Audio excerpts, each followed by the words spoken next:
So, welcome one and all. Really pleased to have a mixed range of people on, and I shall just pop our little backdrop on here to remind us why we're here. So, as I just said, my name's Nickala, one of the co-founding directors of Flourish together. We're a community interest company. We've been operating just over 5 years. Prior to that, we ran for about 3 years piloting various initiatives to kind of figure out what it was we thought we wanted to do, and to really be a community-led organisation that listened to what it was people wanted, and we've evolved over time to do all sorts of things, from consultancy to policy work to running enterprise and social enterprise support programs and all sorts of other things like this, to aid mutual learning for people in the social economy. And we reinvest our profits in supporting women as a force for social change. So that's why you'll see a lot of our stuff is headed up by women, or there's a lot of women on stuff. But we work with men. We love to work with men, and we work with very diverse communities. So really pleased to see lots of different people here. As Kat has said in the chat earlier, please feel free to put your name or contact details, or say hello in the chat if you want to network and share information there, and we will come off just me and Kat talking shortly and have a bit more of a conversation. Perhaps I'll just start by saying why we put this one on. So it's International Women's Week, obviously, and we've run a series of these lunchtime learning events all week. We ran one on housing, we've run one on imposter syndrome, we've run one on diversifying boards for social change, typical kind of gender equality, or where there's inequality specifically for women, where we wanted to champion those themes. But we wanted to finish the day off with quite a general one, really, that's around putting profit back in non-profit. Flourish set up when we did because we realised women make great leaders and great entrepreneurs, and in the social economy, over 40%, 40 even higher now, number of social ventures are led by women, which is unlike the private sector, where it's significantly less. And so that's how we were kind of born into doing some of this stuff. But what we find is, whether you're women-led or whether you're not, historically, sometimes social enterprises and other voluntary community sector organisations can be notoriously bad at even saying the word profit, thinking the word profit. Sometimes profits can be a bit of a dirty word, or it used to be. That sort of charity sector kind of overhang is in some people's mindsets.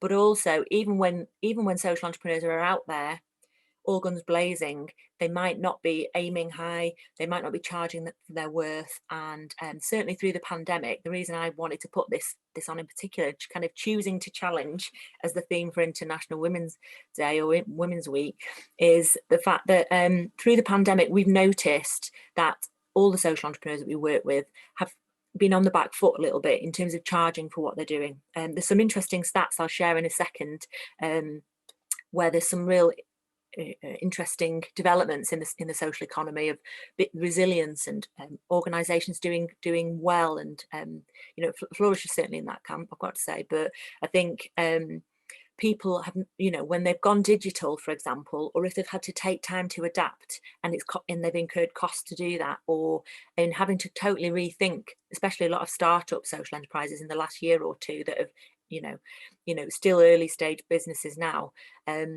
they've ended up doing a lot for free, free tasters, free online sessions.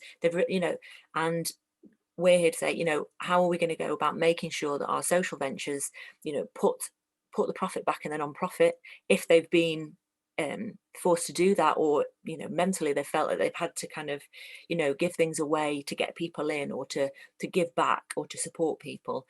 Kat's got a long-standing history of working with profit for purpose organisations and social enterprises, and certainly not afraid of making a profit. And so it's great to have her joining me to kind of kick this event off. And I think that's probably enough from me for now. I'd like to come back in a bit and just share some reports, not to bore you with stats on a Friday afternoon, but I felt like I should try and be professional, even though I'm ready for a lie down.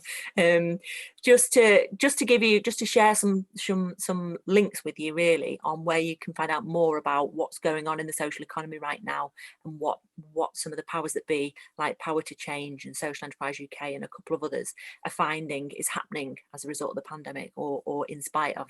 So I'll come back to that soon, but Kat, can I hand over to you, and do you want to introduce yourself and say whatever you like for now? Yeah, sure. Brilliant. Thank you, Nickala. Thank you so much for inviting me to be part of this series. It's really great. And thank you everybody for joining. So yeah, as Nickala said, I'm Kat Luckock. I run a business called Share Impact, but I started as a social entrepreneur back in 2013 when I set up with my best friend an organisation called Solutions for the Planet, which is a education, community and business programme with secondary school children, helping inspire the next generation of thought leaders, social entrepreneurs, scientists, engineers, etc., with a focus on sustainable development, so that kids understand how they can use what they learn at school to create the green economy and a sustainable planet. So go and find out more about that at solutionsfortheplanet.co.uk. But what is it now? Nearly 4 years ago, I stepped away from that. I'm still a director at Solutions for the Planet, but I'm not operational anymore. It still runs. Jen and her team, her growing team, are doing an amazing job, and I'm so proud to still be involved in it. But I started my own social enterprise and for-purpose business off the back of that, because I was really passionate about wanting to help the social enterprise sector grow, and really was concerned about what I was hearing at the time in the incubator programs, the accelerator programs and peer programs that I was involved in a lot of dependency on grant funding. And for me, being a social enterprise was never about being dependent on grant funding. So I really wanted to share what I'd learned in the whole of my career in the social impact space, and also more recently in the social enterprise space, specifically around selling to corporates and changing the dynamic and the language around accessing sponsorship, but actually selling, pitching to corporates to fund our organisation, and help more particularly female social entrepreneurs position themselves with the value and expertise that they have, so they can actually generate the sales and the income that they need that isn't dependent on grant funding. So I will caveat that by saying I'm not against grant funding. I think grant funding is brilliant. I think it's particularly useful as you're starting out, for startup funds, for piloting things, for building capacity, and also for research and development. However, I just don't think it's a viable, sustainable financial plan for any business, and social enterprises for me are businesses. So we can talk about that a bit later as well.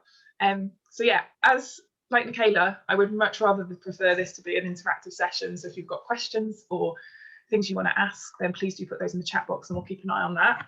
And then Nickala, I know we've got a couple of things, quite a few things we want to cover. So I don't know where, do you want me to just start rambling, or would you like to ask me some questions? Yeah, I think what I'm going to do, just to set a bit of context, and while people settle in, was going to do a bit of stats, do a bit of stats stuff, just to give a bit of context at the minute. You know, it's felt quite doom and gloom this past year, and there's all sorts of different messages coming out. There's been different kinds of financial packages that certain social enterprises have and haven't been able to go for. For some people, some of these things have worked very well. For others, they haven't, and it might be interesting to come round the room and find out with people shortly how they've been experiencing it, and what's been positive and where people need support. I've just gone away in the last couple of days because there's a few different reports coming out and different things at play. I think everybody's still learning in terms of what are the ramifications and what are the ripple effects, and certainly at Flourish we've done our utmost to support people to be resilient and maintain a level of kind of hope and optimism, and certainly an awful lot of support in different ways over the last year, and that's echoed across various other agencies. And so here Nick Temple used to head up Social Enterprise UK. He's now at Social Investment Business, and you know, he's on this tweet here. I'm hoping you can see that. Basically, he's made a comment about this new Power to Change report that's out. So Power to Change support mainly community businesses, slightly different take on social enterprise, but in the same ballpark, where community businesses are locality based, very place based types of social enterprises that reinvest their profits directly back in their immediate community, and often very community led in the way they're governed and structured. And there's, you know, year on year, there's been interesting findings from what Power to Change have been able to achieve with their you know, £100 million investment program that's got to be delivered over this 10-year period it was set up. And you know, they're finding, or so they say, you know, community businesses are forming £1 billion beating heart for local areas. They were showing, you know, over 11,000 of these were operating in England before COVID. And from their findings in this report, you know, 9 out of 10 have adapted, you know, whatever that means. And we will share this link in the chat. So if this is of interest to you, you can go and have a nosy at what they've been up to.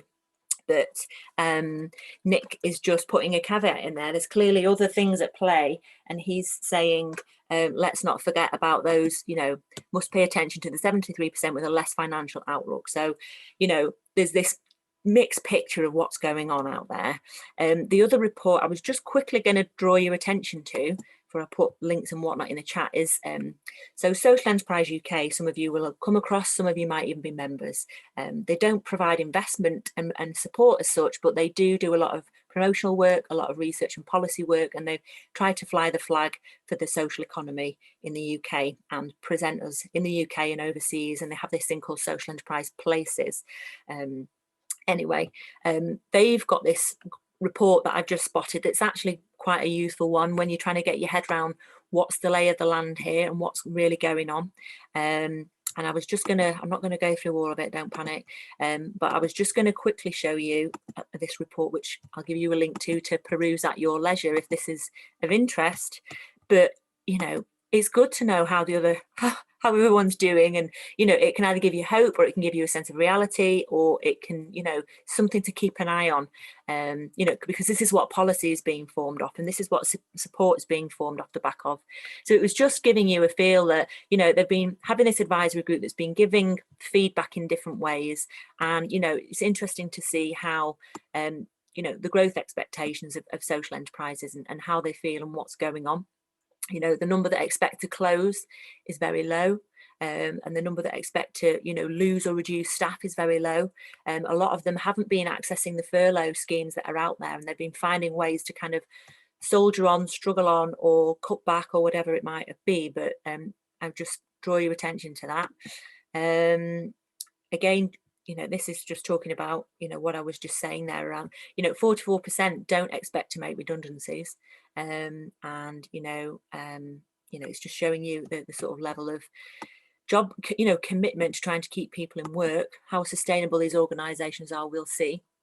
This one here is obviously talking about, you know, levels of profits, and, you know, so 18%, just under a fifth, you know, profits haven't changed.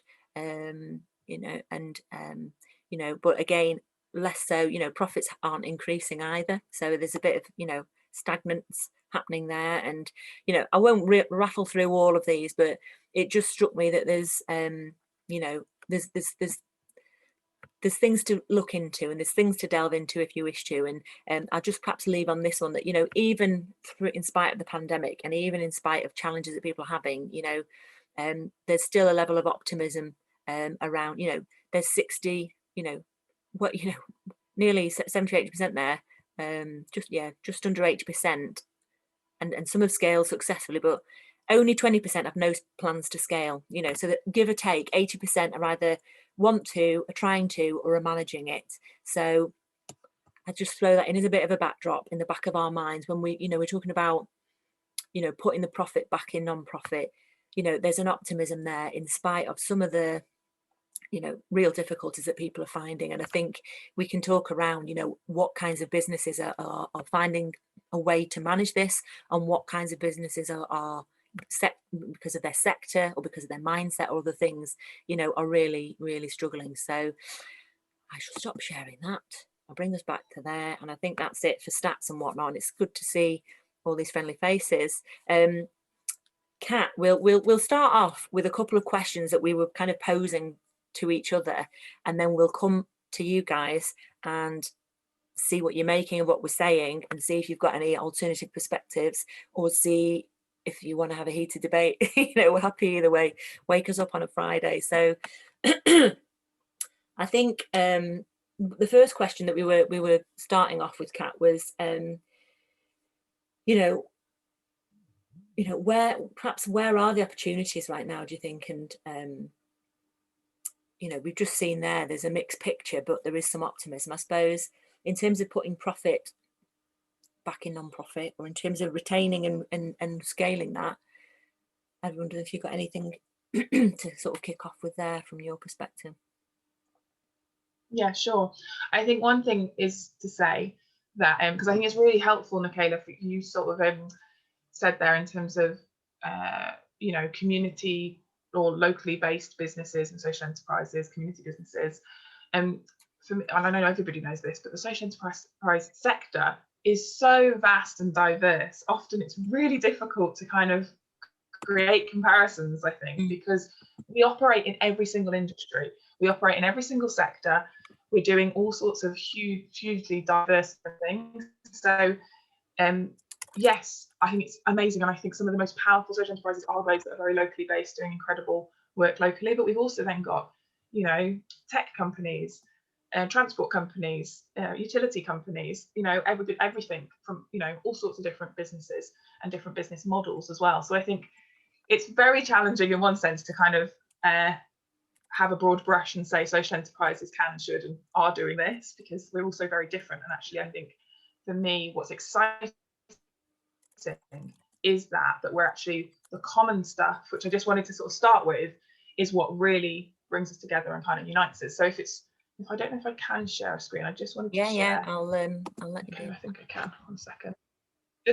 I just find it helpful to reiterate the definition of social enterprise for people, because for me, when we can talk about profit and not for profit, I think it's often, however you've understood that before, you know, and however you've defined that before. But actually, for me, I think it's really helpful to just come back to the Social Enterprise UK definition and also Social Enterprise Mark's definition, which are very, very similar, to really understand, because actually in neither of these definitions they say anything about being not for profit in the general sense. And I think lots of people think not for profit or non-profit means not having a profitable organisation, and actually that's, for me, that's not what it means, or is generally understood. Not for profit generally means not for private personal gain or shareholder gain, and I think that distinction is really, really key. Having said that, we know in the social enterprise space you can be a shareholder and you can have shares, but they're often limited due to the governance and stuff if you have that particular share model. So I just wanted to quickly, you're probably very familiar with this, but I do think sometimes people forget and kind of confuse social entrepreneurship for a non-profit business model, in the sense of never generating or creating profit and always operating on a very small shoestring. So social enterprise definition is that your business has a clear social and environmental mission, which is for most of us the core purpose of why we're a social enterprise.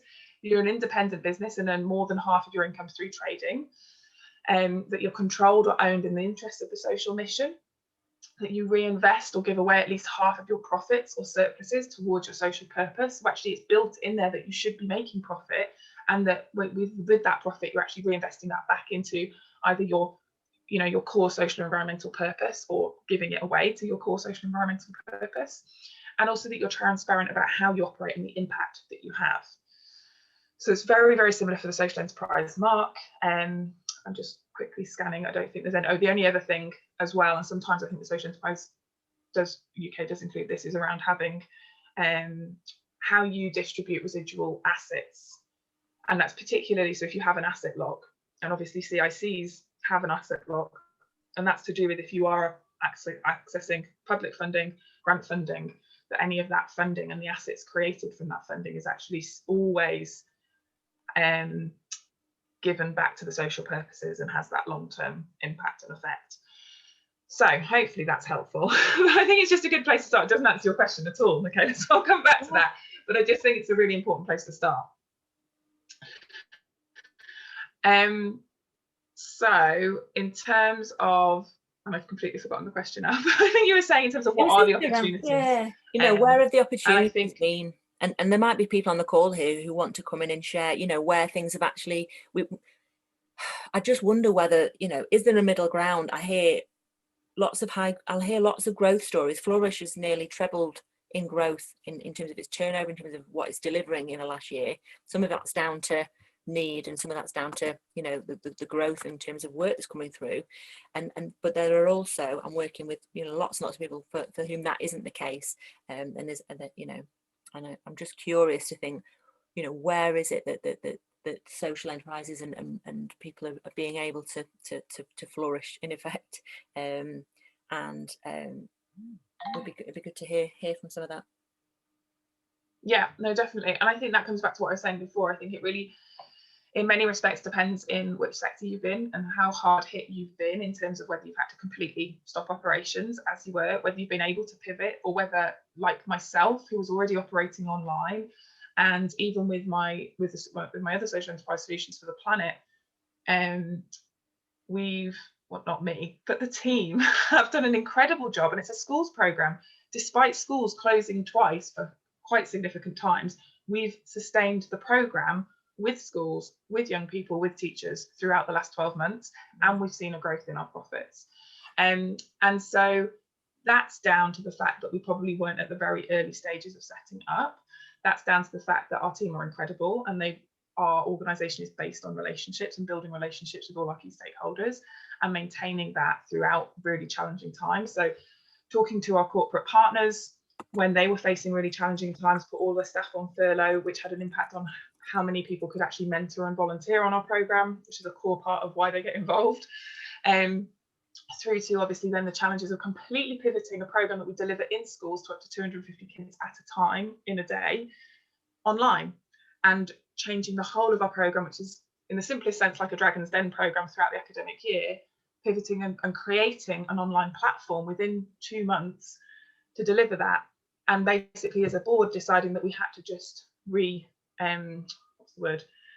reposition some of our income to do that, you know, and pay for making that happen quickly so that we could still deliver the program. Yes, there was a shift in the time delivery and how we delivered it, etc. But I think my point being is that it really depends on how COVID has affected you. And some of that is you just haven't got any, you know, if the government says you have to close and you can't pivot because of the way you operate, it's not possible. However, I know for so many social enterprises, they really have had to close, but they've been able to find ways to pivot. So particularly if they're public facing and they can, you know, shift to takeaways, or, you know, if they're that, and even if their shops in some senses go online, but that takes investment and takes time. And if you haven't done that before, is really challenging. And then there's others of us that have, I think, benefited in many ways, you know, as and not necessarily benefited from the pandemic, but I think we were already set up in a way online, operating online, having the relationships in place. I think probably, certainly from my experience, those that have struggled a lot have been those that were at the very early stages of starting up and hadn't really built momentum, you know, and that's very difficult then, because if you can't even get out and meet people and build those relationships that way, it's quite difficult to get up and running in a COVID situation, in a pandemic. So that's the initial things. I wonder as well, I've also heard things, you know, different. Sorry, I was thinking about the examples you've given there, and you know, we've got people that we're supporting through Flourish, and we've got people that we're supporting via UnLtd and other places, and it does seem as though, and people might disagree with me here, but I do think that if people have been running around that 5-year mark, you know, 3 to 5 years plus, just if they were, you know, that's been quite a sweet spot, because you've not got all these massive overheads necessarily. You've not necessarily got premises, you know, particularly if you're a service-based business, as you say, that can adapt. If you're in that, we just felt as though there is this area of growth and not having, you know, a particular amount of overheads, where people have been able to really dig their heels in and push forward. And Beth's nodding there, and I might quickly just invite Beth in to just add some comment if she might, because I think she might be in that ball pool. Yeah, I just really interested to listen to what Kat had to say there as well, just in terms of continuing. We work with schools as well, but actually over the last year, what we have done is we kept working with the schools that we could. During the first pandemic, we found it much more difficult the first time round because of all the red tape and no one knowing how to deliver to schools, and obviously getting through the safeguarding issues there. What we have done is we've developed a hell of a lot more community-based work in the last year. So actually still delivering educational programs, but running a lot more stuff directly with young people within the community. But yeah, in terms of the overheads and stuff as well, we did utilise the furlough scheme for one of our staff. However, we brought her back in September, and she's now actually doubled the hours that she's working for us, because we've managed to sort of we've maintained all of our paying customers from last year. They all signed new contracts with us for the new academic year.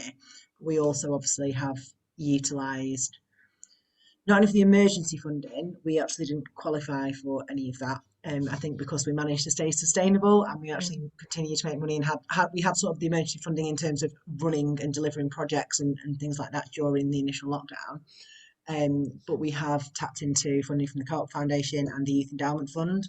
So we're actually now delivering two of the largest parts we've ever received, and that's going to be 2-year projects, which is good for our sustainability because it means that we've got a bit more sustainability. But those, we're very much trying to make sure that those projects are projects that we are now building into new products. But because, just as Nickala said,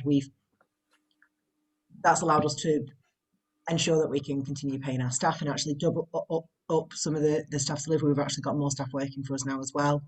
But also in terms of, we're trying to make sure that funding that we've got, almost like, as a COVID response, we're trying to make sure we're using that to develop new programs, new services that we can then sell in the future. So like for one of them, we're developing a digital platform with all the resources on, so we can then sell licenses for that, which is something we've never done before. I mean, don't get me started on whether or not anyone's ever going to want to do any online learning ever again after we've developed this. But I do completely agree. If we were a couple of years down the line, we've got some space in a co-working space, but that's like £100 a month, and that was frozen straight away. And actually being a part of that, which is within the co-op community, we actually got some support financially through being a part of that community as well. So yeah, a few years down the line though, I think that if we had office space and more overheads, I think it would have been a very different and very difficult. And that's what I'm thinking when I think of some of the larger organisations, or in particular those that are, charities first and foremost, as opposed to social enterprises. Yeah. On the one hand, they have been able to go for certain things, but we've all experienced that horrible wave of like these funding call outs that just, they're just hideous. The restrictions and the deadlines and the got to be spent by March scenarios that we've all living through is not fun and not being well thought through, and it gets me really cross. I think sorry, Nickala, I was just going to say, I think in terms of like social enterprises, I think we've certainly had the flexibility. Like we turned around and started launching online sessions like the day that schools closed. Because as a smaller social enterprise as well, I just made that decision, turned it around, and we did it within 2 days. And I think it's the small on-the-ground community organisations like ourselves, rather than even the bigger social enterprises, we've been able to just do stuff, we'd be able to react much more quickly. I'm just thinking, I might come and pick on Kim and Vicky because they've both got different perspectives. If I may, I was going to come to Vicky just because you're off camera or you're on camera, only because Vicky's on our Time to Grow program. She started with us. Hope you won't mind me saying, when you started with us, you were kind of, you weren't unemployed, but you were kind of waiting for certain opportunities and getting back into work. Do you want to just say a little bit about how things have been for you and how you've evolved this? Because you've been trying to go and develop your own startup through this process, and from the outside, it looks like you're doing an amazing job and all these opportunities have come forward, but I don't doubt that's without its challenges. So I wonder what's happening in your world. Well, the reason really that I set up was because of the pandemic, because I was furloughed from my full-time job, but I'd always had this desire to set up on my own, and it gave me that opportunity because working full-time with 2 small children, I didn't really have the time to grow this sort of seed of an idea. So I set up a marketing consultancy in about April, May time. I set up a business, I set up my website, and I wasn't really sure where to go with it or how to get clients or how to network or anything. I've done networking on behalf of the magazines that I work for before. I'm an editor.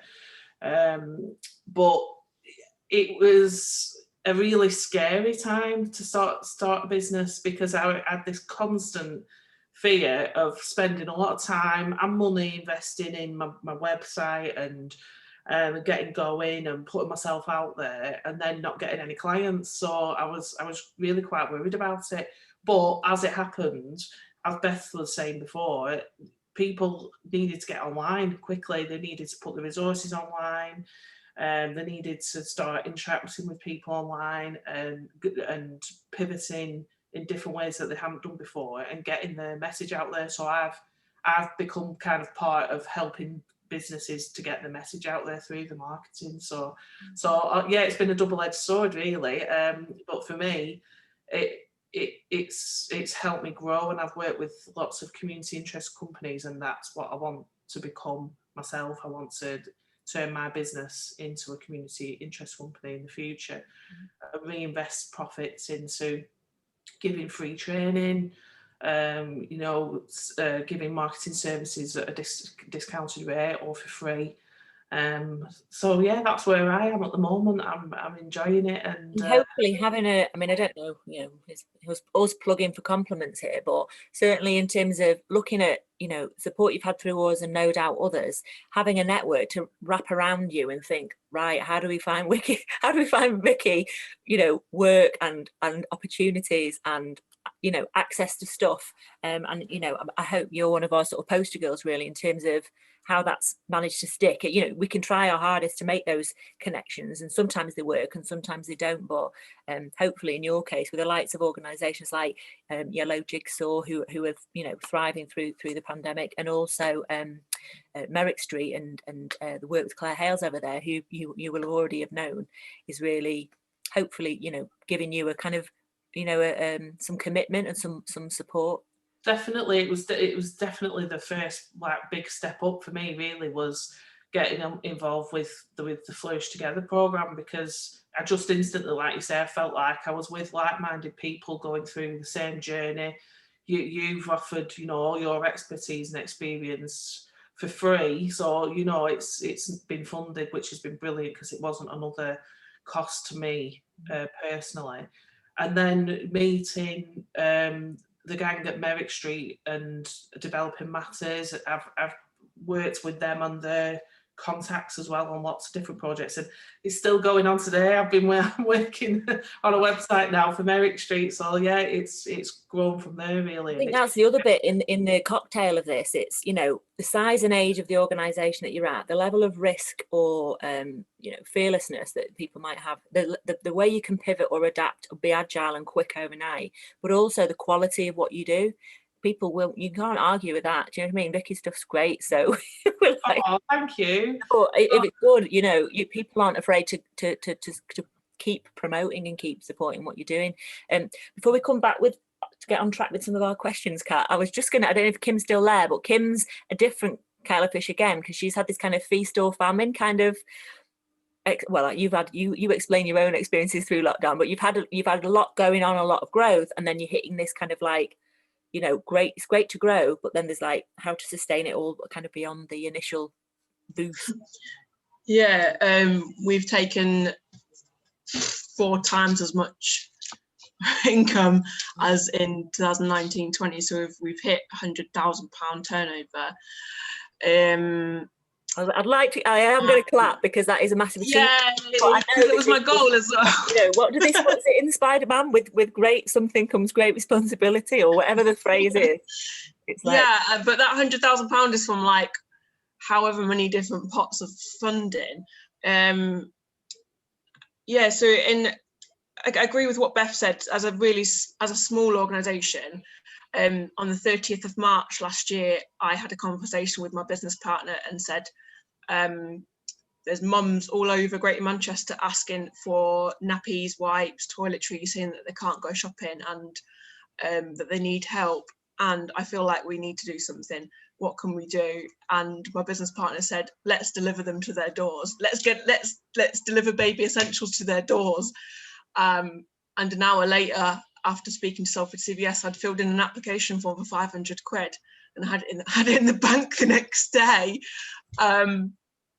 And all I wrote was, we're going to deliver baby essentials. That was it. I'd had no plan. It sounds so similar to what we did. We were like, I'm going to send kids stuff they need to do the schoolwork, and I'd basically been out and bought some by the end of that day. And then yeah, Rachel had created a spreadsheet. I'd rang CVS and said, right, I'm going to need some volunteers. I think I tweeted you guys, probably Nickala tweeted you. I tweeted the CEO of the Big Life Group. I tweeted some other CEOs and said, please, can you share this? We're going to take referrals for families in need. And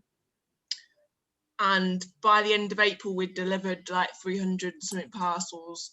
And for the first time ever, we'd stepped into Manchester, out of Salford and into Manchester, and it was just like, wow. So 12 months later, I think we are now the go-to place for baby essentials. Woo! But yeah, it just, I'm so glad I was able to do that. And for us, there was no red tape. And actually, our 6 years of experience of delivering projects meant that I could just ring up the funder and say, this is what I'm doing. Not, can I do this? This is what I'm doing. Is it okay to use your money like that? And everybody just trusted me. There was no questions about who we were or what validity we had in helping families in Greater Manchester. I think just a quick Google of us actually did that, so it's great. Yeah, and now I've got 4 staff, and but the funding has got to a point where it has to be spent by 31st of March, which is crazy. I did recruit some of my volunteers to be new directors, and actually with them, bringing people on the board that had different experiences and actually had some corporate business experience has now meant that we actually have a strategy for the first time in 7 years. They're the ones that have helped increase the turnover since we recruited the board. We've had £70,000 worth of income, and we've started a shop as well to try and raise some actual money. Yeah, I think your support, Nickala turns up at my house randomly with baby stuff every now and again. Like when I first ever picked that pitching event that I won the money at, and then yeah, it was a bit of a motivator at the start. I think at the start everybody was just like, oh my god, how we get it. It's not that we couldn't see what we needed to do, and it wasn't that we weren't already resourced to, because we were already running programs that were just even more relevant through the pandemic. It was just, you could see quite quickly the kind of the fast shoot up that was going to happen for certain organisations, or certainly quite a lot in our network. And I'm just going to obviously we've given some case. I just thought it'd be good to bring that scenario to life in different examples across the group that I know we've got here. There's probably others, but you know, we talked about some specifics there for certain businesses. I think, you know, a big part of this session as well today here though is around thinking about, you know, putting that profit back in.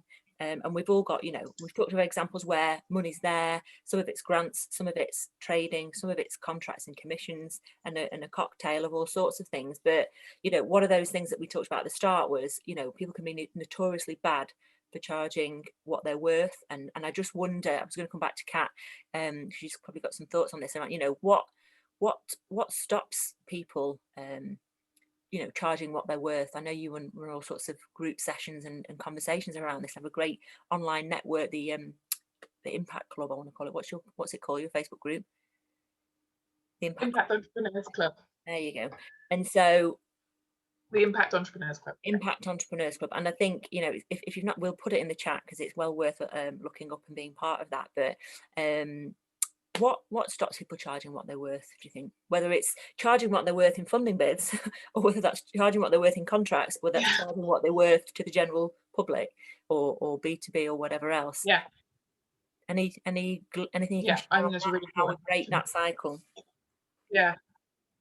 I think one of the key things, first of all, is recognizing, like, particularly when you're very much community focused, community led, and the amazing community impact work that you're doing, if that's your kind of model and focus, that is the impact piece. And generally you're usually not charging to deliver that. You know, it may be grant funded currently, but I think long term having the strategy of like, who is or could pay for this or would be interested in paying for it, whether that is through contracts, commissions, corporate partnerships, or the public. You know, I think there's a huge and I don't know why it is, like, I remember having this conversation right back at the end of March, beginning of April last year with my community, saying there are a lot of people out there. There was, you know, and we were all in fear. Like, we were in this unprecedented situation. We didn't really know what was going on. We didn't know what the future held. And for most people, and for everybody, regardless of your situation, I think there was an element of, oh my goodness, what's going to happen? You know, particularly on economic terms, whether that's personally or professionally. However, I think it's very easy, and obviously the news perpetuates this, to become very negative about everything very, very quickly. And although I accept that the people were facing and have faced incredibly challenging times, that's not everybody's experience. I know lots of groups of people. So, for example, my parents' generation, who are retired and have public sector pensions and own their own house outright, you know, have been very comfortable for the last 12 months. You know, they've just lived normally. They haven't actually had any expenditure other than, you know, their normal stuff. And likewise, you know, my sister-in-law and her partner, they've sustained their jobs because one of them works in the public sector. One works in the logistics delivery industry, which has seen a huge boom. You know, lots of people have either been, I know furloughs affected people differently, but either have been furloughed or have sustained their jobs. And their experiences, they haven't been traveling, well, one of them hasn't been traveling to work, and then they haven't been doing any of their normal socializing and cost spending and stuff. They said, and I hate to say it because I know this really hits home with a lot of people that haven't experienced, but they've made money. You know, they've saved a lot of money through the last 12 months. And so I think sometimes we have to, as business owners, recognize that not everybody, and this is as the business owners in terms of who are we selling to, not everybody is in financial difficulty. And there are a lot of people out there spending a lot of money daily online to make life more bearable, or just to, you know, pay for things that they want to pay for. So whether that's, you know, books, online learning, you know, new equipment for their house, you know, presents for people to make other people feel better. And I think it's recognizing that it's very easy when we're also, and this is not my situation, but when we're working with people like you all guys that are doing amazing work, working with people who are really in need, and doing amazing work, that's not everybody's situation. And therefore we have to be able to switch our brain and think, okay, so who could potentially invest, pay, support, fund the work that we're doing? Because there are people and organizations out there who are not only able to, but very willing to. And I think the biggest challenge is finding, you know, filling and finding that gap. And I think coming back to your question then, Nickala, in terms of really, I think female social entrepreneurs not charge our worth is because we often don't appreciate the value that we're delivering. Sometimes other people don't appreciate it until we determine what that value is. But also, we're not thinking, you know, we're often always thinking in that bubble of, well, the people that we're benefiting can't pay for it. Well, they shouldn't be paying for it. They're the people in need. You know, that's absolutely fine. So they're your beneficiaries. And who are your customers? Who are the clients? Who are the people who can support the work that you're doing? So I think for me as well, it's really just recognizing, regardless of whether you've got clients or customers yet, who might find value in the work you're doing and why would they find value in it? You know, and that could be for 100 different reasons, and different people and different organizations will find value in the work that you do for different value bases and different reasons that they have as well. So I think it really is exploring that and not assuming that people don't value the work that you do and the change that you're creating. I wonder as well if sometimes it's lacking the knowledge and skills around how at the financial planning side of things, because I know, and I'm going to come to Jasmine in a minute, she's had a hand for a little while, but I just want to, while we've got Gurj on the call here and you've made that point, and I'm kind of following it up with it, sometimes people don't know, don't have the financial literacy always. They've come at this with a social cause or a social mission, or they've, you know, they're just trialing a project out initially, and then when it snowballs and, you know, they've not had to sell before, or they've worked in a company where it's somebody else's job to do that and they suddenly have to, it's a different skill set, or it's something people have to learn, and or bring in expertise to support. And I've just, you might have heard yourself talking to yourself there, Gurj. I was just cutting and pasting your webinar link, but I was just going to mention Gurj, who's here, who supports people with well, you tell people what you do, and then I'll come to Jasmine. I'm sorry I'm making you wait there, but it all sort of ties in within you know, around a theme here around building people's skills and knowledge on how to better cost out what it is they do so that they can charge appropriately. So I don't know if you wanted to touch on that, Gerd. Yeah, absolutely. And apologies, Jasmine. I don't want to. I'll be very, very quick. I think, I cover kind of budgets and financial reviews, but really it's a bit more than that. It's understanding exactly what those reviews mean for you as a company, and it's about working from a vision. And more often than not, it's then getting to the reality of what the finances tell you can happen or can't happen. And that's never ever a negative. It's always a positive. It's always something that signals as to whether there's a gap that needs to be filled through funding, or there's an issue in terms of costs, or there's an issue in terms of income that needs to be worked upon. So for me, it's always about using that as a feed forward control to identify areas of concern and areas of opportunity, really, so that you're always doing a risk analysis. So you're trying to identify risks and opportunities all the time, and you're just trying to be as adaptable as possible.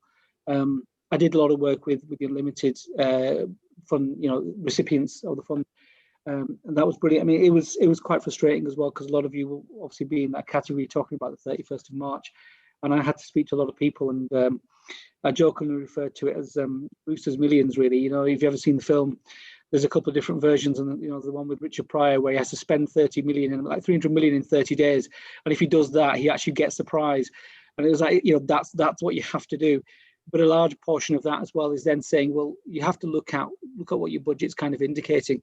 A lot of people will have made exceptional savings over the past year, and they are that financially, they're exceptional. They're not going to continue as and when we get back into normal trading patterns. They're exceptional because certain activities haven't been required. So you have to sort of manage and understand whether you can sustain those or not. And I think the other part of it is really just to kind of carry on from what Kat was saying so brilliantly, is to pick up on the idea about diversity and arranging and understanding what people want.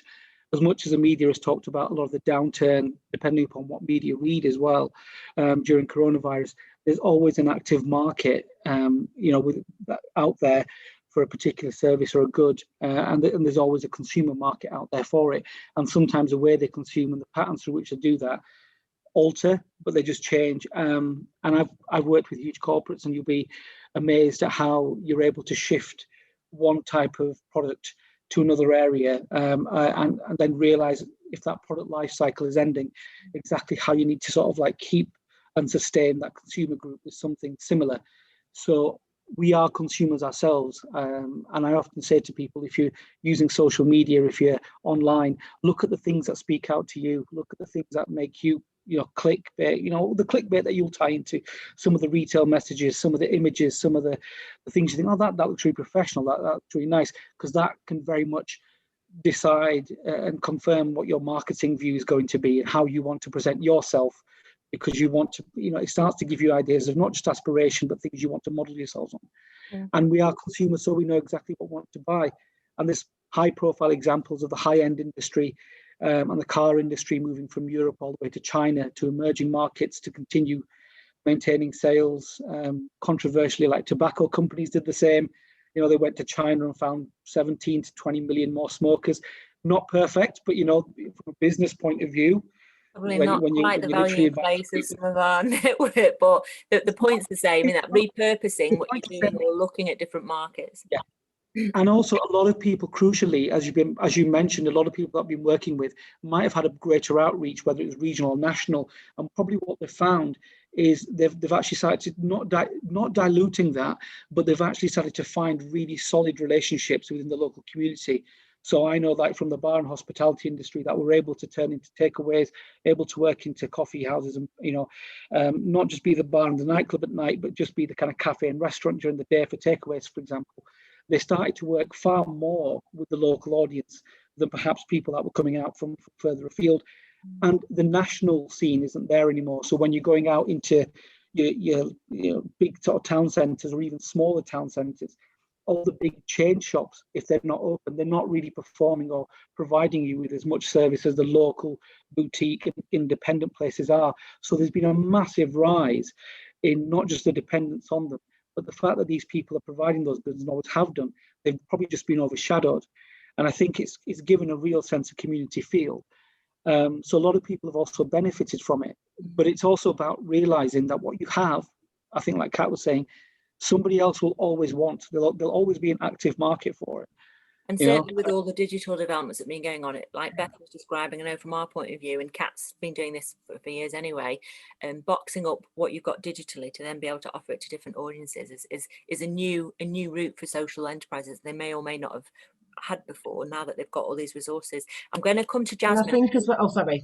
Am I right to Nick? Yeah, of course. To Jasmine, she's had a hand up for a little while now, and I don't know whether we were past the point or there's something specific that you were either wanting to ask or share, but fire away, Jasmine.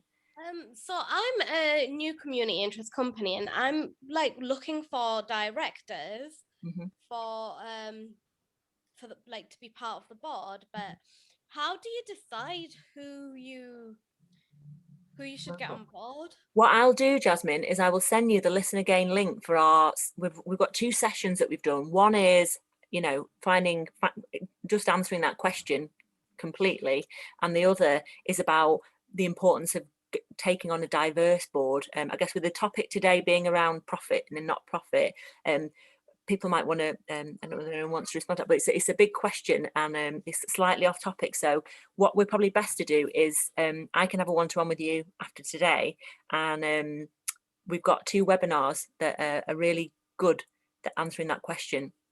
If that's going to happen, yeah. And then, can I just also ask, do you know, as a community interest company, do you have to hire an accountant or not? Because I know as a limited company you do, and I've not been able to get any clarification on that from anywhere. Do you have to? Oh, anybody any thoughts on the do you have to? I mean, it's advisable to, and you have to produce you know, end of year accounts, and you have to, you know, as a community interest company, you're going to have to send your accounts to the KIC regulator, and they're much more thorough than just filling in a tax return. So I think, do you not have to, I know that I'm a director of CIC, my organisation is not a CIC, but I know that I've approved the CIC report, which he's had to submit to his accountant. Yeah. To then go. So I feel like the KIC the report you can might send need to yourself, go. but your accounts, usually they're wanting to see a set of company accounts. This be audited, doesn't it? They don't have to be slightly independently audited, but Yeah. they do have to be company accounts, and that's why I rarely recommend for people to jump into setting up a company when they're just at idea stage, because company accounts cost £750 and upwards, whereas individual accounts are more like 250. Or any thoughts, Gurge, on that? No, absolutely. I think if you're CIC, the key thing to do is whichever way and our limited company. There's lots of guides online from the government as well in terms of what disclosures you have to provide, but there's also thresholds in terms of turnover that determine what level of examination and audit that you have. So there's also something called an independent examination that a lot of small organisations, individual organisations sometimes enter into. That's dependent upon the amount of turnover that they're generating, and as and when you get into certain different brackets and certain areas, you start to qualify for almost having you know, different scales of audit. But there are a lot of companies out there that will be able to build and work with you in terms of providing an independent examination and also just to review. So sometimes you can. It isn't necessarily required you know, the early stages and at very low values. You can sort of check what you need to disclose, and actually you can be exempt from having to have anything that you actually need to fully disclose on Companies House, and you can actually disclose simply the basics. I've seen some literally like 3 or 4 lines on a statement that people just sort of said, yeah, this is all we need to tell you in terms of our balance sheet and in terms of our P&L. But in terms of the wider, it's just, I mean, we're going off topic a little bit here, but it's quite interesting when you look at Companies House or the KIC regulators and what's up there, and think about who's looking at that. Your competitors are looking at that information. So there's a certain element of what you would do and don't share, but also your funders are going to be looking at that. And if you don't give them the information, if you don't show, you know, that you're how you're operating and why, it can go against you. And I think if you've not got the skill set to be putting some of that stuff together and people on your board haven't, I would always be suggesting that you get accountants to support you to put your accounts together, because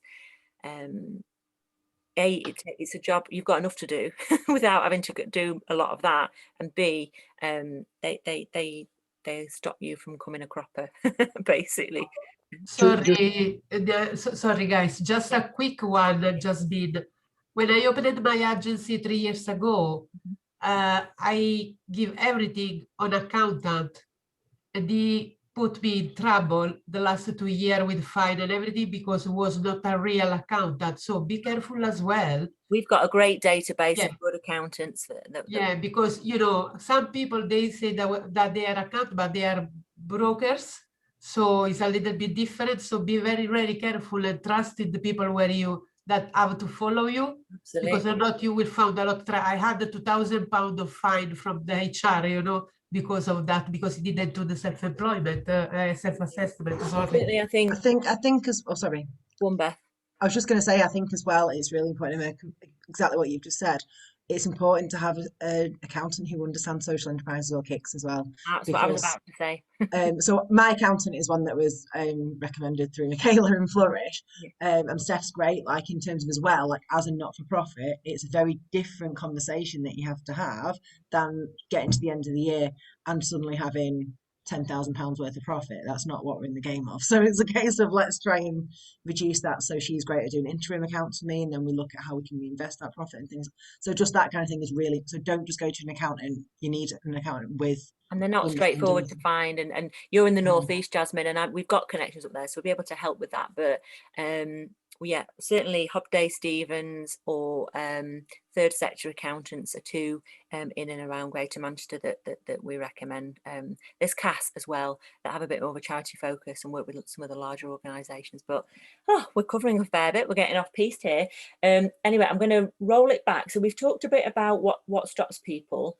I'm not sure we've fully got into, you know, we've touched on it a bit from the case studies we've heard, but you know, what are the risks of not having a mixed income model, Kat? I know you talked about this when you were opening up, really, about you know, the importance of not being grant reliant, for example, and other things. You know, what are the risks if you don't ensure that there's a mixed model of the way you generate a profit or a surplus, whatever you want to call it, or bring in resources?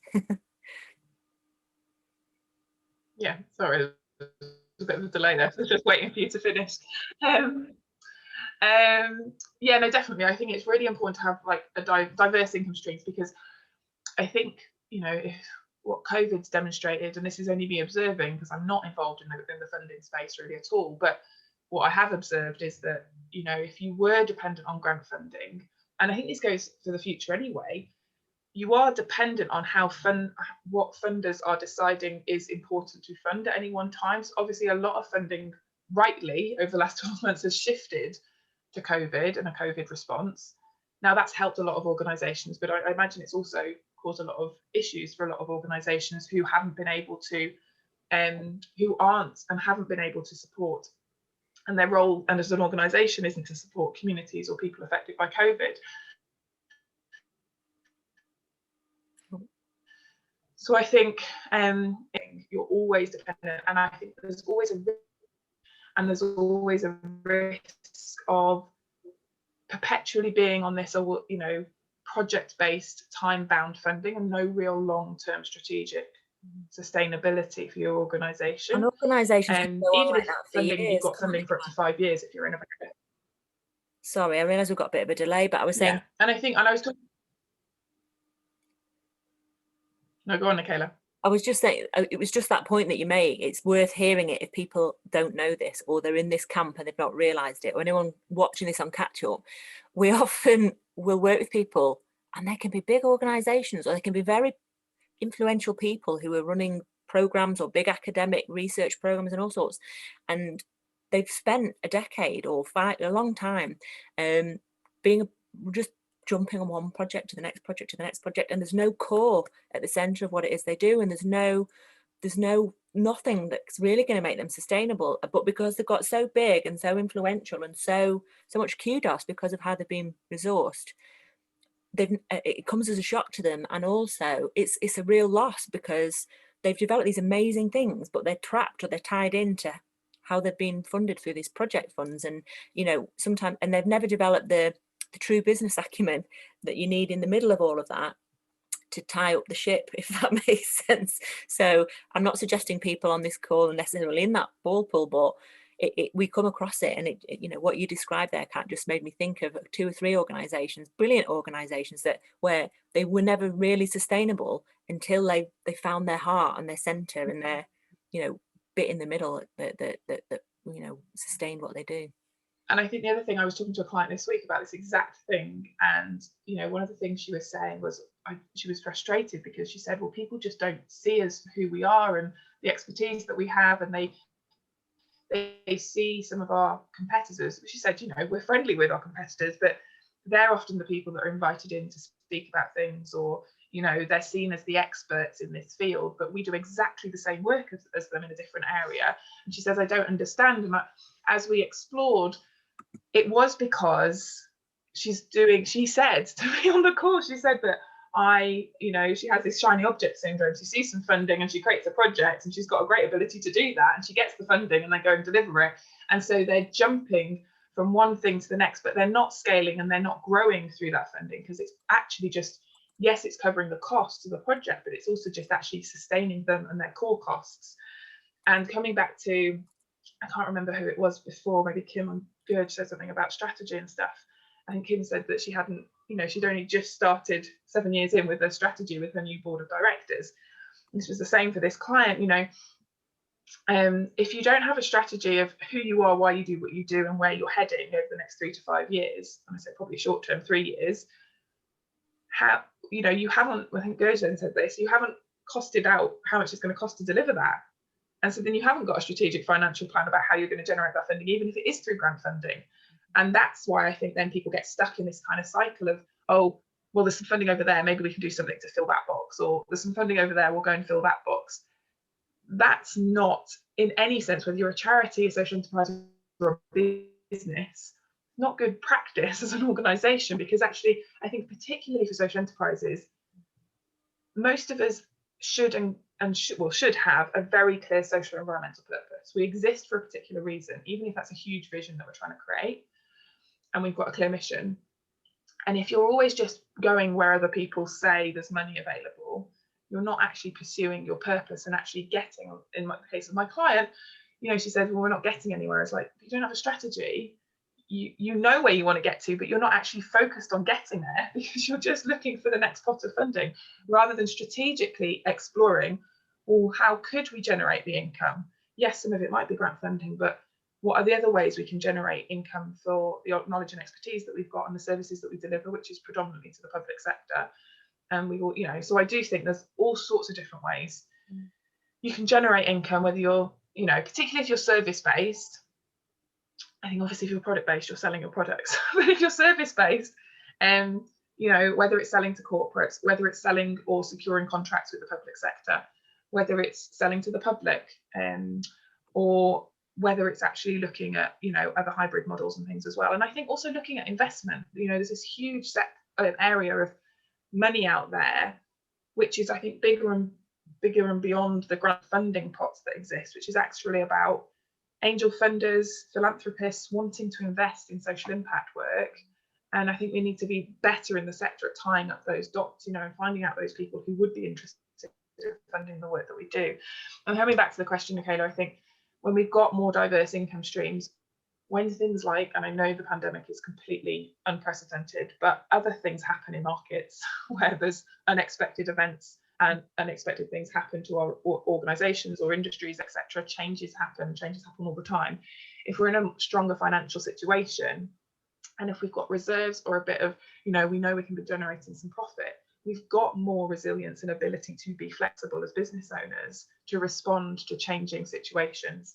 And I'm not saying anybody could really, in one sense, have expected the pandemic in the way that it's unfolded. However, I think those organisations that probably had diverse income streams, had some reserves, were able to adapt, or even those organisations as well that had people in them that were willing to adapt as well, which I think is a big difference, makes all the difference. I think there's something in addition to that as well. I think, yeah, what you're saying is absolutely right. I think there's an extra bit that's coming out for me, which is around knowing your value. I mean, we both work around impact and value measurement and communicating that impact. And I think if you know your value, if it's all part of being strategic and thinking, what exactly are we trying to do here? What's the goal? Why are we doing it? How do we know we're doing it?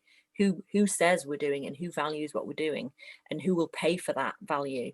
And so if you understand where your key value is and have key value indicators, as they call, you can switch and adapt much more easily. And you've already got the language and the communication, you've already been told, and you've already got the evidence base to be able to go out and sell better to other areas, because you've set out your stall, and you've just got to reset it out with a slightly different slant, or with a different set of customers.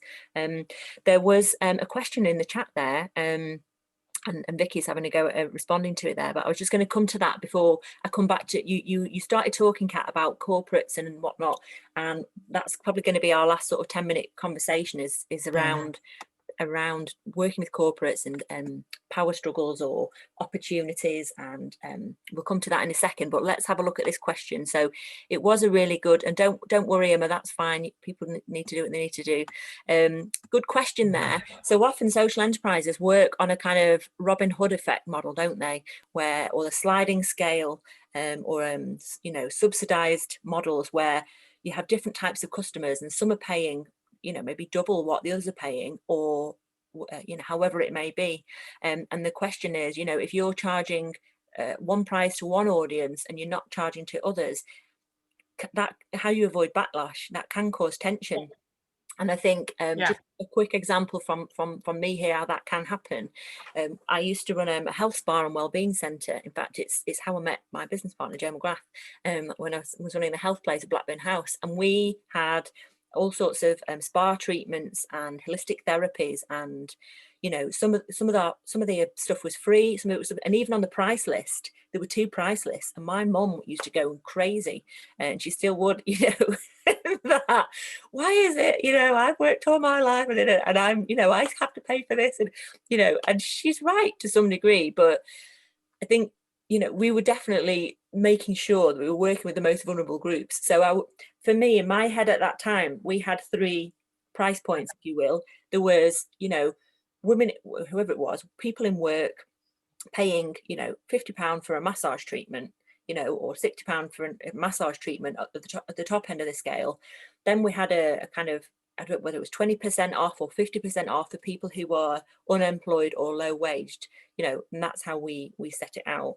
And then we had other things that were free. So I suppose it depends on this backlash, how things need to be marketed and worded, and what, you know, there's all sorts of methods, aren't there? There's the, so from our point of view, there was letting people know what we were doing so that it was clear and why. And on those times where people kicked off, we just had to explain this was our philosophy, this was the way we worked, and we wanted to make sure that all of our services were as accessible as possible. And we ran all sorts of free, and I think for everybody, so that even if you know, there were certain things that were treats and extras for everybody, to kind of balance out things. There were things that were set out quite clearly as to why they were the cost they were, and then there was the kind of you know the kind of pay it forward model, where you've got to either pay it forward or what do I want to call it, Real Junk Food used to do it in their cafe, where buy one give one. There's buy one give one, or there's pay what you feel. That's it. There's a pay what you feel model. There's different games that can be played in order to resource what you're doing and word it and market it in the way that your community might find more palatable. Or you just work. You know, Kat, what were you going to say? And Vicky wants to. I'll share my. I think my perspective is probably the approach I take with most things, and I think it's your business, and the way you want to do it is right, and it's based in your values, and you're a value-led business. And I think anybody that kicks up a fuss about it, they're not your target audience. Like, if I want to go to a spa, for example, using your thing, Nickala, and I'm able to pay, then I'm probably, if I know about your social impact, personally, I'm going to be more appealed to coming to yours, because I know, although it might not be a buy one give one model, or a pay it forward model even, that my payment with you, whether it's £60, £80 for a spa treatment, is giving back some way to your business rather than just the other one that's down the road. So I think it's knowing, like you said, Nickala, it's knowing the target audience and knowing that anybody that where there is backlash, they're not your target audience. They're not the people that get who you are and why you're doing, and that doesn't undermine or undervalue what you're trying to do. Like, we are changing the way business runs, and we are challenging the status quo, and we are saying it's okay for people to access high quality services for free because either they're in need or they can't afford it.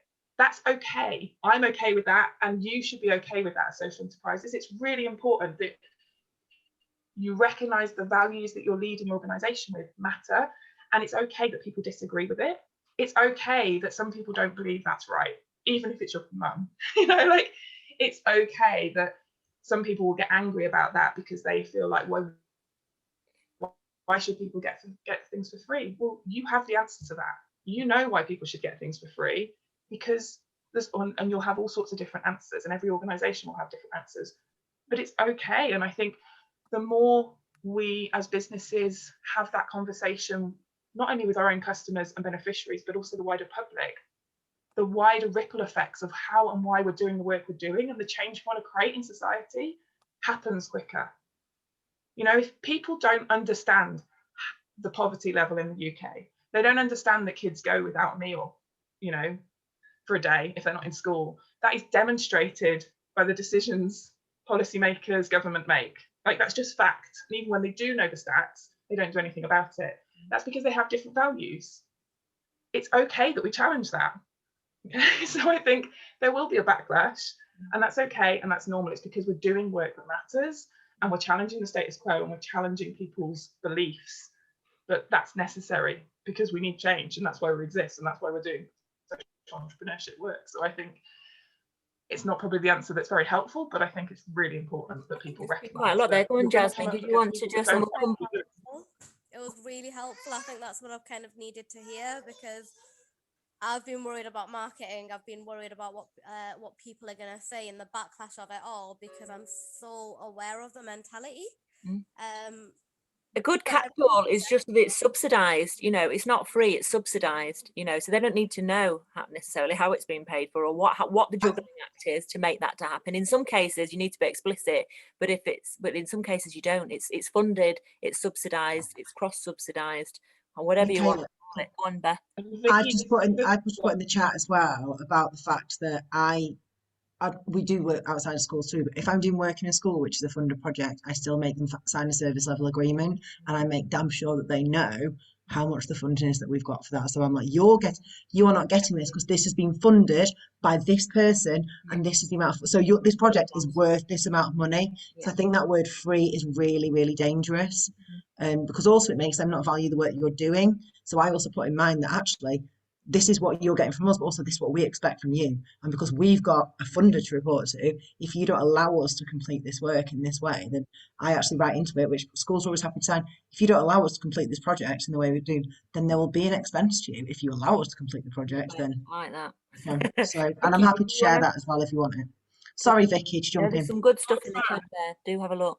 Go on, Vicky. I was just going to say a good example was some sessions that Developing Matters ran recently, and it was Wigan workshops actually.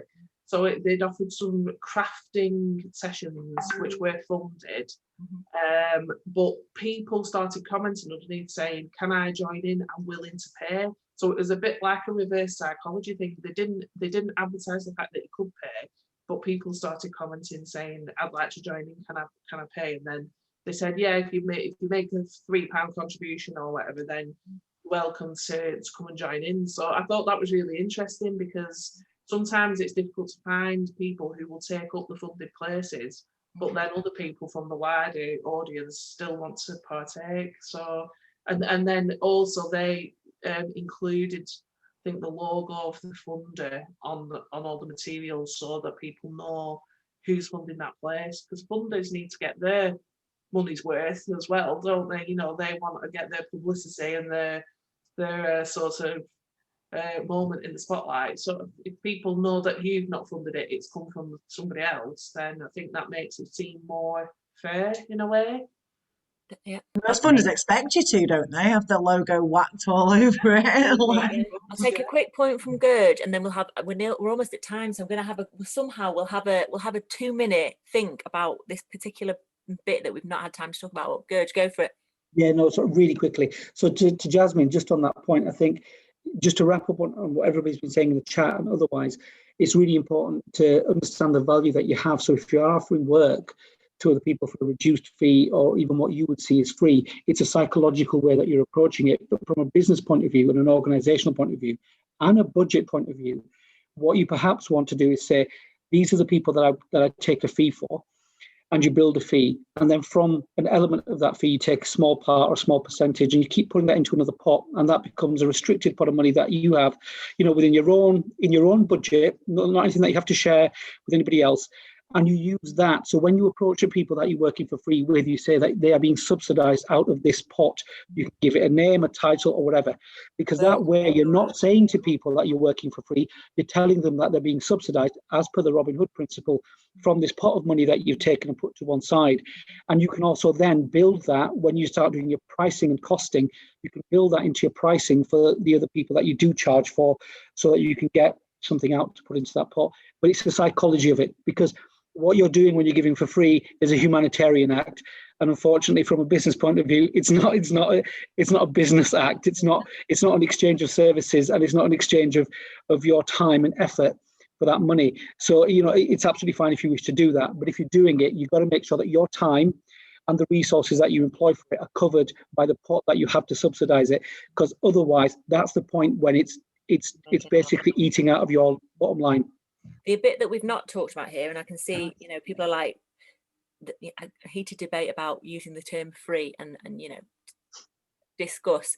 My point of view, I haven't got an issue with some of that. And in my head, when we're doing free stuff, if it's not subsidized, or if it's not this, that, or something else, it's a loss leader, it's marketing, it's outreach, it's building up relations and connections and testing stuff out, or development and training for you to get the thing together. So there's horses for courses, depending on what angle you're going at in terms of how something feels free or not. But good debate there and good points, and hopefully that's been interesting for who's there. We're going to wrap up in a couple of minutes, and if you need to shoot, then don't feel that you're beholden and you've got to stay. But there was an important point that we're not going to get to discuss here. We'll have to have another workshop where I put out these questions, so I will share them with you so you can think about these at your leisure, and then Kat and I might decide what's the most important bit here. But there was a question and a conversation we wanted to have about, well, I think we've covered the question on how people feel about being beholden to and at the mercy of funding, sponsorship, and these sorts of things. And sometimes people can be on a real knife edge and creates quite a bit of instability and can have massive repercussions. I think we covered that in the main, but the bit that I wanted to get to was around risks and balance of partnering with corporates in the public sector, and opportunities, things where there are great opportunities, things where that can be stifling. Sometimes creating public sector or private sector partnerships can bring elements of control and power struggles, and kind of put people on a pedestal or not, and you end up sometimes where there's a kind of imbalance in respect and imbalance in the perceptions, and sometimes, but not always, the public sector or corporates can end up underestimating or undervaluing what the social enterprise, not-for-profit, voluntary community sector has to offer. And I do think it's a workshop in itself, but however, it ties in with all of this, because when we're looking at trying to make a profit and we're looking at mixed income models, we're invariably going to be going to cross-sector partners or developing cross-sector partners, especially in the social enterprise world, because that's how we operate. And Kat, any thoughts on this? Because I know you've got a lot more experience in this space. I have to say, we have mixed views. We have great relationships with certain universities, housing associations and councils, but there are other partners that we can have from time to time where they will just undervalue or patronize or frankly rip off and steal everything you've got to offer. So it's I'm throwing this out there as a word of caution for people when they get giddy about, you know, kudos working with certain people and partners, because it's a funny old world. Yeah, and I think it goes back partly to what Beth was saying before, which I think so many social enterprises forget. So if you're going into a contract with anybody, whether it's a public sector, corporates, you know, or anybody, make sure you've got a contract or an agreement or something that has been legally checked as well, that actually sets out and protects you as much as it protects them.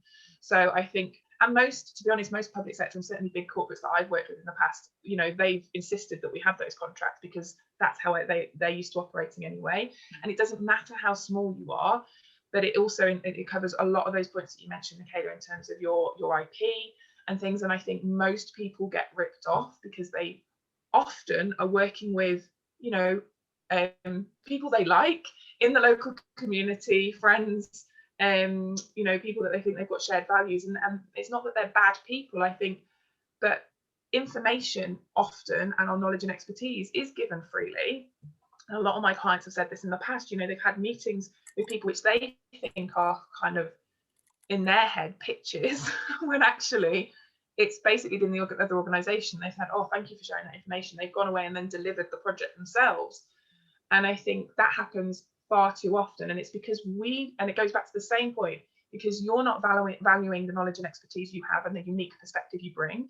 You're not valuing your time. You're not putting any boundaries around when and how you share your information, knowledge and expertise.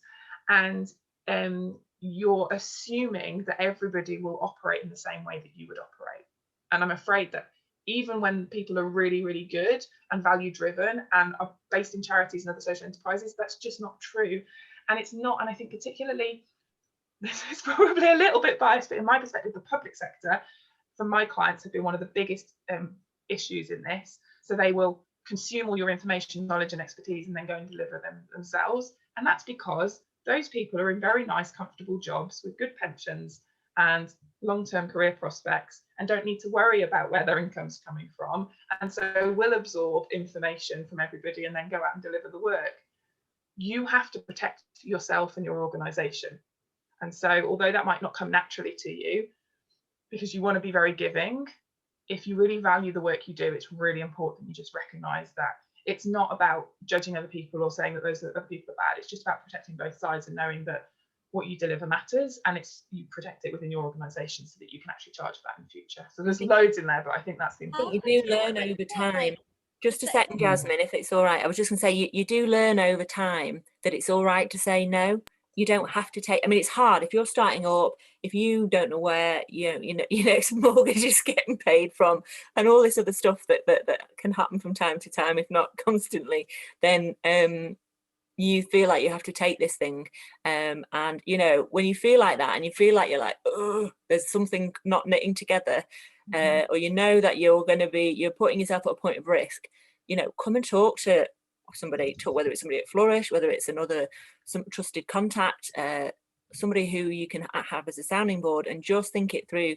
You know, always getting an additional perspective can be helpful in those situations.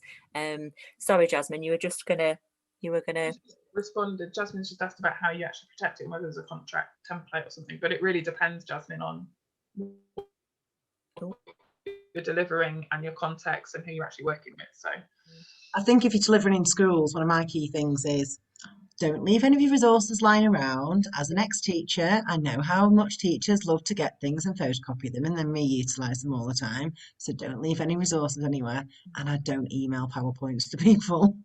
Really simple. Like, that sounds like a really basic thing to say, but if they don't have them and they can't utilise them. I've gone the other way, Beth. I've gone the other way in the respect that the bottom line is nobody's got your brains, and you will always be 2 steps ahead of anybody who's trying to do whatever it is you're trying to do. That's my sense of comfort.